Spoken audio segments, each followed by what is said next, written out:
Timur نے سپاہیوں کی تربیت کا انتظام کچھ یوں کیا تھا کہ انہیں دن میں 2 بار خوراک مفت فراہم کی جاتی۔ نماز فجر کی ادائیگی کے بعد جسمانی کسرت اور فوجی مشقوں کے لیے ہر سپاہی کو حاضر ہونا پڑتا۔ ان مشقوں میں تیمور خود بھی باقاعدگی سے حصہ لیتا۔ اس کی موجودگی سپاہیوں کی کارکردگی پر بہت مثبت اثرات ڈالتی، کیونکہ وہ زیادہ تجمی اور محنت سے مشقوں میں حصہ لیتے۔ ان مشقوں میں ذاتی طور پر حصہ لینے کی ایک وجہ یہ بھی تھی کہ تیمور سپاہیوں کے سامنے خود کو قوی اور طاقتور ثابت کرنا چاہتا تھا۔ وہ امیر یاہمان کی فوج میں رہ کر جان چکا تھا کہ سپاہی نالائق اور کاہل سپاہ سالار کو تمسخر کی نظر سے دیکھتے ہیں۔ چنانچہ وہ سپاہیوں کے ساتھ مل کر تیر چلانے، تلوار بازی اور گھڑ سواری کی مشقیں کیا کرتا تھا، تاکہ اس کے سپاہی جان لیں کہ وہ صرف نام کا سپاہ سالار نہیں بلکہ حقیقی معنوں میں جنگی فنون کا ماہر ہے۔ 758 ہجری میں ایک ایسا واقعہ پیش آیا جو تیمور کی پہلی باقاعدہ جنگی مہم کا سبب بن گیا۔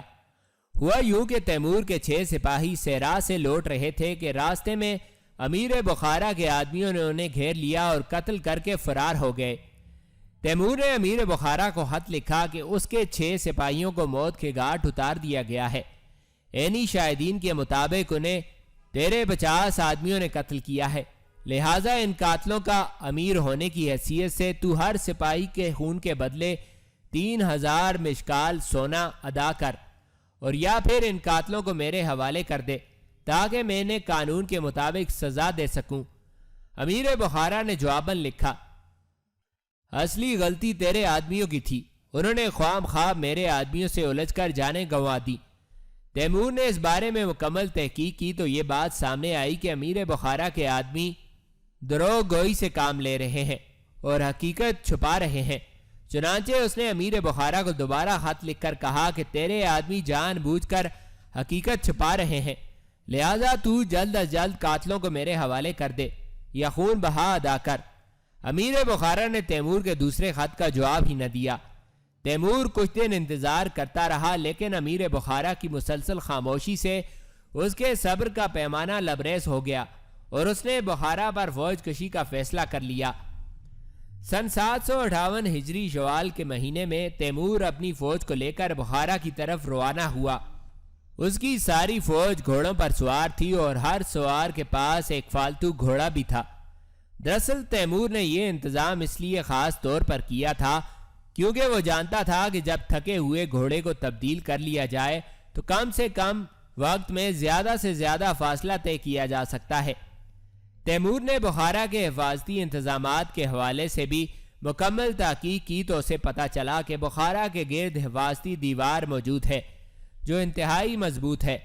اگر امیر بخارا نے شہر کے دروازے بند کر دیے تو شہر کو فتح کرنا بے حد مشکل ہو جائے گا۔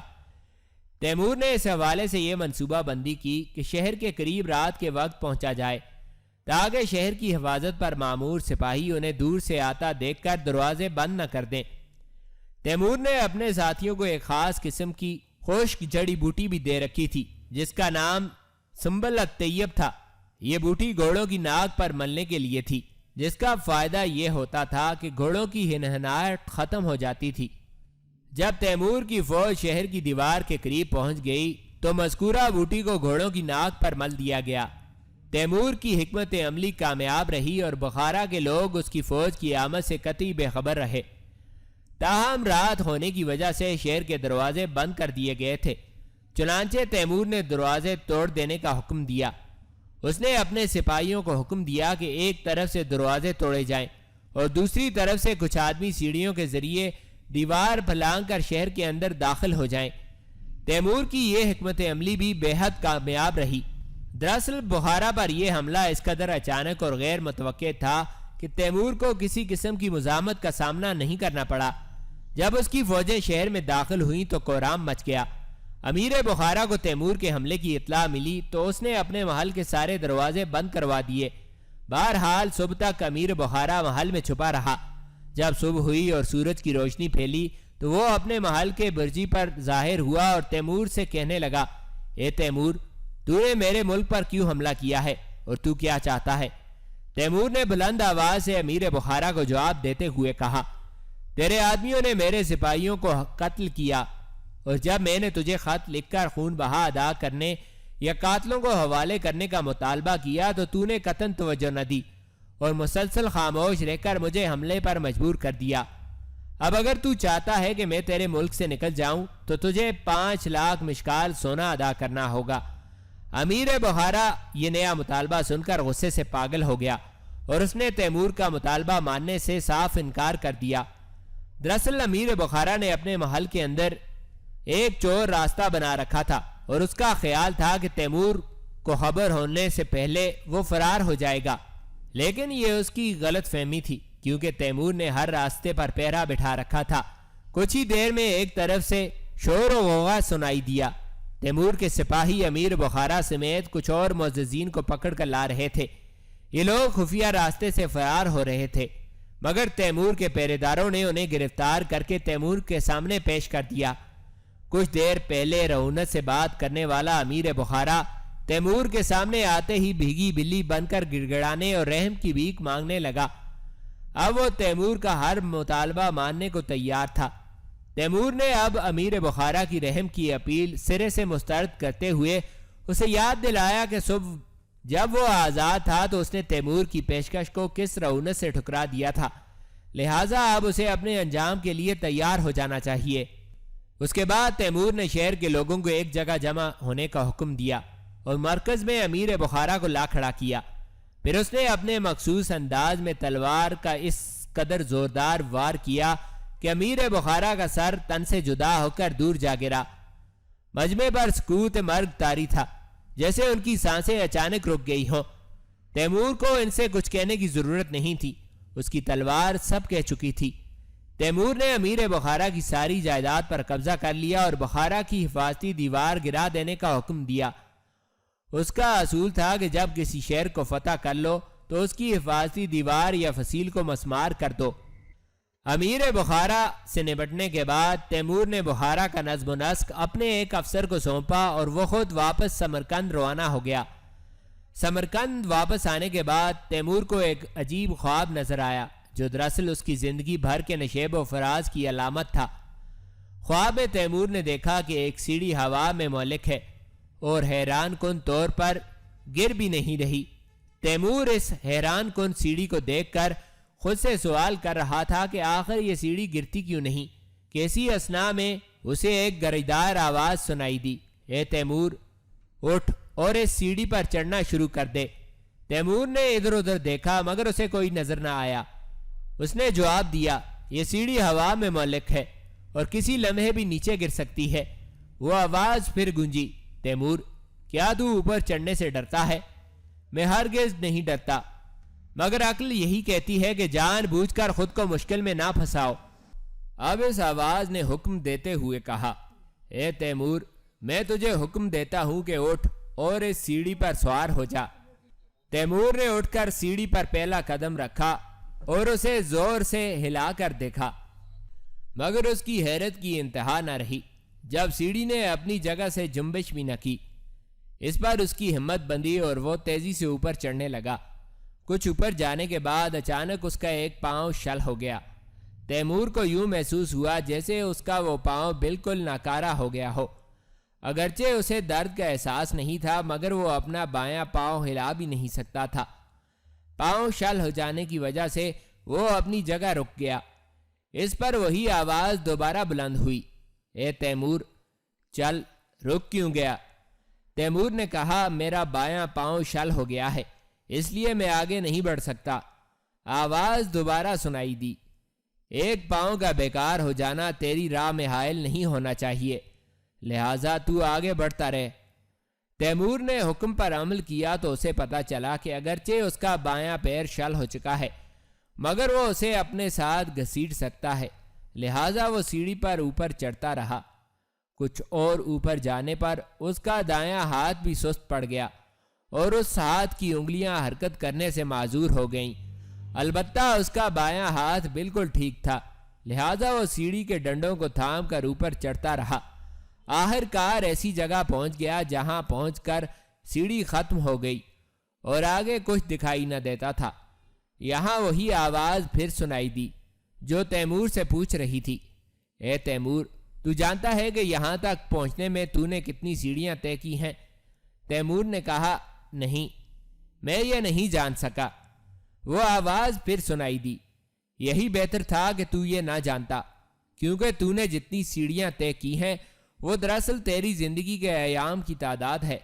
بہرحال تو زندگی میں ہمیشہ اوپر ہی جائے گا، لہٰذا ایک بات ہمیشہ یاد رکھنا کہ جہاں بھی جائے علماء، دانشوروں، شاعروں اور صنعت کاروں کا عزت و احترام کرنا، انہیں رسوا نہ کرنا، چاہے وہ تیرے خلاف ہی کیوں نہ ہو۔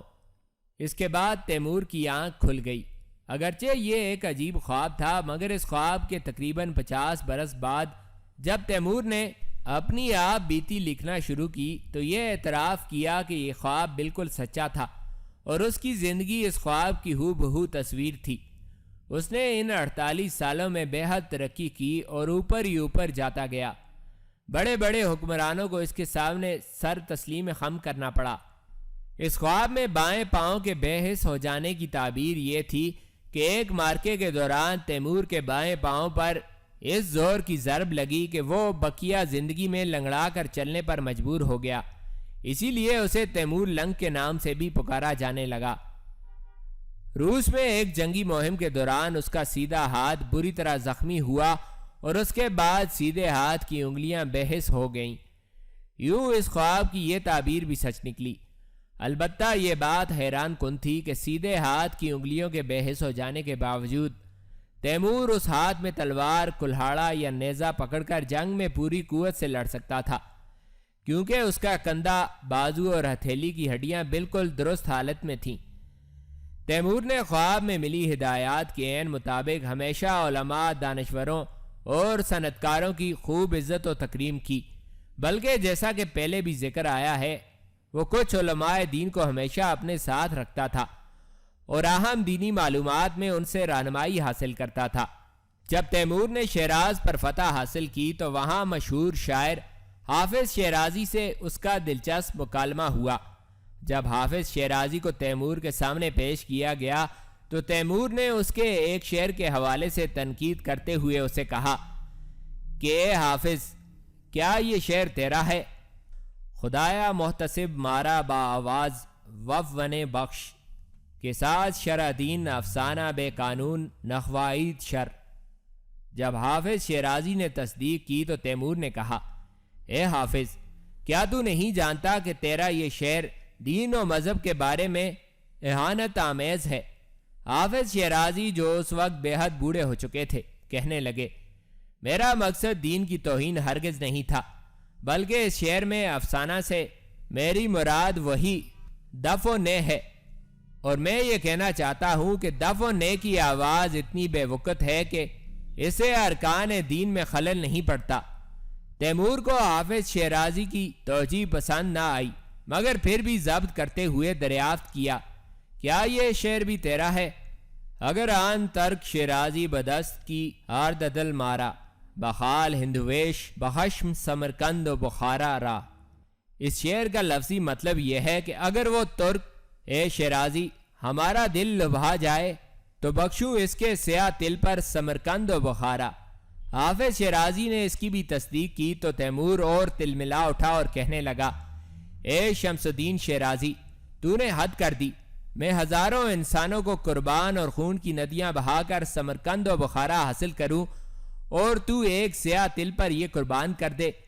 اس کے جواب میں حافظ شیرازی نے جو کہا وہ تیمور کو نہال کر گیا۔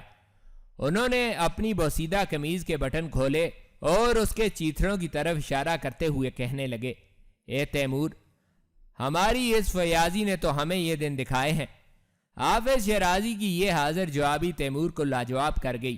اس نے انہیں 1000 سونے کے سکے عطا کیے اور انہیں سمرقند آنے کی دعوت بھی دے دی۔ یہ تیمور کی علماء، شاعروں اور دانشوروں کی تکریم کی ایک مثال تھی، جو دراصل اسی خواب کی وجہ سے تھی۔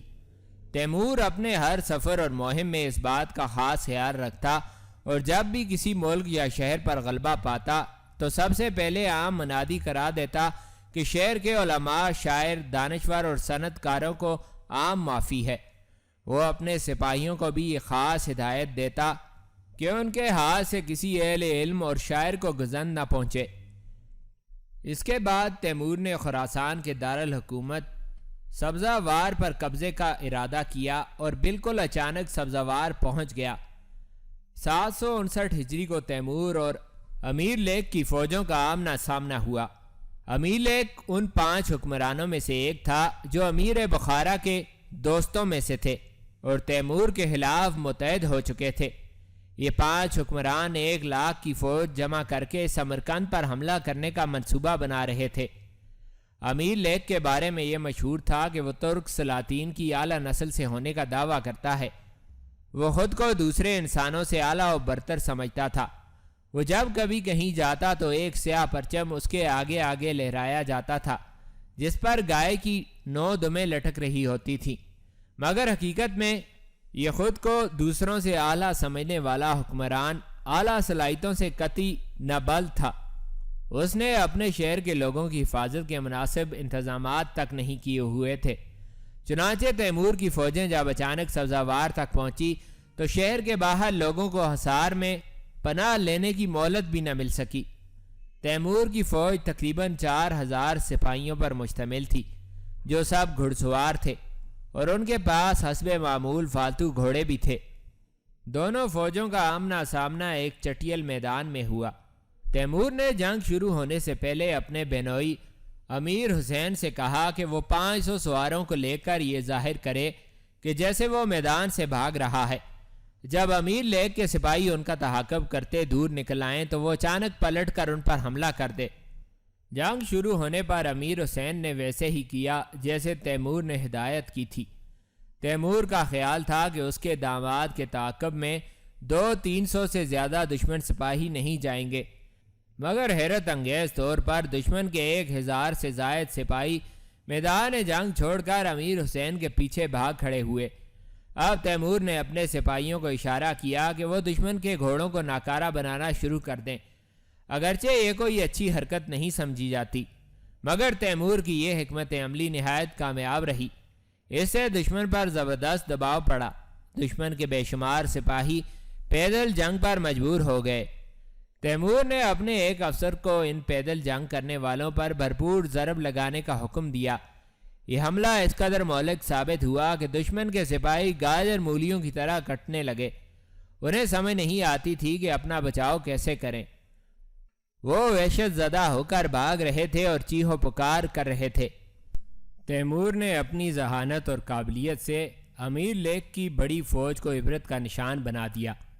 اس کا داماد دشمن کو ورغلانے کے بعد واپس اپنی فوج سے آ ملا اور اس کے تعاقب میں آنے والے سب کے سب مارے گئے، مگر اس مارکے میں تیمور کا بینوئی امیر حسین بھی مارا گیا۔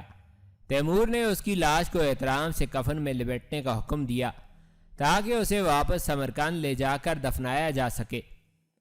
تیمور کے بینوئی امیر حسین نے امیر لیگ کے فرار کا راستہ بھی روکے رکھا تھا، ورنہ عین ممکن تھا کہ خود کو دوسروں سے برتر سمجھنے والا وہ خود سر انسان اپنے سپاہیوں کو دشمن کے نرغے میں چھوڑ کر خود فرار ہو جاتا۔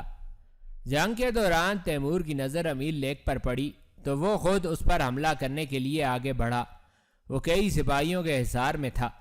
تیمور نے خافتان پہن رکھا تھا جو ایک آہنی خود ہوتا ہے۔ وہ ذرا بختر پر خافتان کو ترجیح دیتا تھا کیونکہ وہ خود کئی بار دوسروں کی زرہ کو ٹکڑے ٹکڑے کر چکا تھا، مگر خافتان کو توڑنے میں کبھی کامیاب نہ ہو سکا۔ جب تیمور اپنے کچھ سپاہیوں کو لے کر امیر لیگ کے نزدیک پہنچا تو اس نے ترکی زبان میں تیمور سے دریافت کیا، اے نوجوان، تو کون ہے؟ تیمور نے جواب دیا، تیری موت۔ امیر لیگ کے سپاہی تیمور پر جھپٹے، مگر آن کی آن میں تیمور کی تلوار نے محافظوں کو کاٹ کر رکھ دیا اور وہ امیر لیگ کے نزدیک پہنچ گیا۔ تیمور جان گیا کہ اب وہ بہت جلد اس مغرور شخص کو موت کے گھاٹ اتار دے گا، مگر اس کی ذرا بختر اور آہنی خود اس کی راہ میں رکاوٹ بنے ہوئے تھے۔ تیمور دونوں ہاتھوں سے تلوار چلا رہا تھا اور جب وہ ایک ہاتھ سے امیر لیگ کی تلوار کا وار روکے ہوئے تھا، اس نے دوسرے ہاتھ سے اس کے پاؤں پر ایسا وار کیا کہ اس کا وہ پاؤں کٹ کر دور جا گرا۔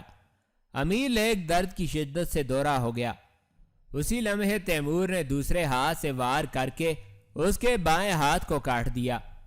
اب تو امیر لیگ گھوڑے کی پیٹھ پر سے زمین پر آ گرا۔ تیمور نے اس کا سر کاٹ کر نیزے پر چڑھا دینے کا حکم دیا تاکہ امیر لیگ کے آدمی جان لیں کہ اب ان کا امیر اس دنیا میں نہیں رہا۔ یہ نسخہ بے حد کارگر رہا اور دشمن کے سپاہی میدان چھوڑ کر بھاگ نکلے۔ اس جنگ میں تیمور کے 500 سے زیادہ سپاہی مارے گئے، جن میں اس کا بینوئی امیر حسین بھی شامل تھا، مگر اس نے ایک بہت بڑی فوج کو شکست دے کر نہ صرف اس مغرور حکمران کا خاتمہ کر دیا بلکہ باقی 3 حکمران بھی تیمور کے خوف سے اس کے خلاف سازشوں سے باز آ گئے۔ سن 760 سے لے کر 770 ہجری بمطابق 1359 عیسوی تا 1369 عیسوی تک تیمور کی زندگی زبردست جنگی مہمات میں گزری۔ گھوڑوں کی ٹاپیں، تلواروں کے ٹکرانے کی جھنکاریں، آہو پکار، للکاریں، نعرے اور خون کے فوارے اس کے شب و روز کا حصہ بنے رہے۔ مسلسل 11 سال تک یہی سلسلہ جاری رہا۔ ان مہمات میں تیمور نے بڑے پیمانے پر علاقے فتح کیے اور خوارزم، ماورا اور نیر سمیت ایک وسیع علاقہ تیمور کے زیر نگیں آ گیا۔ انہی 11 سالوں کے دوران پیش آنے والے بڑے مارکوں میں سے ایک تاشقند کی جنگ تھی، جس میں تیمور کا بایاں پاؤں ہمیشہ کے لیے بیکار ہوا اور وہ باقی عمر اس پاؤں کو گھسیٹ کر چلنے پر مجبور ہو گیا۔ تیمور نے تاشقند کو جب پہلی بار فتح کیا تو اپنے ایک بھروسہ مند افسر محمد غولک کو وہاں کا نظم و نسق سونپ دیا۔ تاہم غولک نے بہت جلد بے شمار دولت اور فوج جمع کر لی اور خود سر بن گیا۔ وہ بغاوت پر اتر آیا اور تیمور کو تاشقند پر دوبارہ قبضے کے لیے مجبور ہونا پڑا۔ یہ سن 768 ہجری بمطابق 1367 کا واقعہ ہے، جب تیمور نے اپنی 70,000 سپاہیوں کی فوج کے ساتھ تاشقند کا محاصرہ کر لیا۔ تاشقند کے گرد حفاظتی دیوار موجود تھی۔ جنگ سے قبل تیمور نے اہل تاشقند کو پیغام بھجوایا کہ وہ خود ہی غولک کے خلاف اٹھ کھڑے ہوں اور اس کے اقتدار کو ماننے سے انکار کر دیں، مگر ان کی طرف سے کوئی خاطر خواہ جواب موصول نہیں ہوا۔ تیمور نے تحقیق کروائی تو پتہ چلا کہ تاشقند زیر زمین سرنگوں کے ذریعے باہر کی دنیا سے منسلک ہے۔ چنانچہ اس نے اپنے سپاہیوں کو ہدایت کی کہ وہ تاشقند کے حصار کی بنیادوں تک نقب لگائیں۔ جب اس کے نقب لگانے والے شمال اور جنوب کی طرف سے شہر کی فصیل کی بنیادوں تک پہنچ گئے تو تیمور نے اپنے افسروں کو ہدایت کی کہ وہ اگلے دن بھرپور حملے کے لیے سپاہیوں کو تیار کریں۔ اگلی صبح تیمور نے اپنے سپاہیوں کو بارود کے 4 بڑے ڈھیر تیار کر کے تاشقند کی دیوار کے شمالی اور جنوبی حصوں کی بنیادوں تک پہنچا دینے کا حکم دیا۔ پھر اس نے انہیں حکم دیا کہ بارود کے ان ڈھیروں کے ساتھ فیتے باندھ کر نقب کے بیرونی دھانوں تک لے آئیں۔ جب یہ کام مکمل ہو گیا تو تیمور نے ایک فیتے کو خود اور دوسری طرف سے اپنے ایک افسر شیر بہادر کے ذریعے آگ لگا دی۔ چند ہی لمحوں بعد ایک قیامت خیز دھماکہ ہوا اور دیوار تاشقند زمین بوس ہو گئی۔ اس دھماکے کی آواز اس قدر ہولناک تھی کہ گھوڑے سرپٹ بھاگ کھڑے ہوئے اور کمزور دل سپاہی دل پکڑ کر بیٹھ گئے۔ تیمور اور اس کے سپاہی پیدل ہی شہر میں داخل ہو گئے، تاہم اس نے کچھ سپاہیوں کو باہر ہی شہر کی نگرانی کے لیے موجود رہنے کا حکم دیا تاکہ محمد غولک اور اس کے فوجی فرار نہ ہو سکیں۔ تیمور کا اصول تھا کہ جب کوئی اس سے بغاوت کرتا یا دھوکہ دیتا تو سرعام اس کی کھال اتروا دیتا اور پھر اس شخص کو کھولتے ہوئے تیل میں ڈلوا دیتا۔ یہ بات محمد غولک کو بھی اچھی طرح معلوم تھی۔ وہ جانتا تھا کہ اگر وہ زندہ تیمور کے ہاتھ لگ گیا تو اس کا کیا انجام ہوگا۔ چنانچہ وہ اپنے سپاہیوں کے ساتھ بے حد بے جگری سے تیمور کی فوجوں کا مقابلہ کر رہا تھا۔ اس کی اس پائیداری کے پیچھے بہادری اور ہمت سے زیادہ خوف کا ہاتھ تھا۔ تیمور آہنی خود اور زرہ پہنے ہوئے جنگ میں پیش تھا۔ اس کے پیچھے اور دائیں بائیں اس کے سپاہی دشمن کے سپاہیوں سے لڑ رہے تھے۔ اسی اثناء میں تیمور کے بائیں طرف والا سپاہی اچانک لڑائی میں مارا گیا۔ تیمور بھی لڑائی میں مصروف تھا اور دشمن کے سپاہیوں کو دونوں ہاتھوں سے تلواروں کا نشانہ بنا رہا تھا، لیکن اس سے پہلے کہ کوئی دوسرا سپاہی بائیں طرف سے مرنے والے کی جگہ لیتا دشمن کے سپاہیوں کا چلایا ہوا ایک تیر آ کر تیمور کے بائیں پاؤں میں پیوست ہو گیا۔ تیمور کو یوں لگا جیسے اس کا پیر کٹ کر الگ ہو گیا ہو۔ اسی لمحے ایک سپاہی نے بائیں طرف والی جگہ سنبھال لی اور تیمور مزید تیروں کے حملے سے بچ گیا۔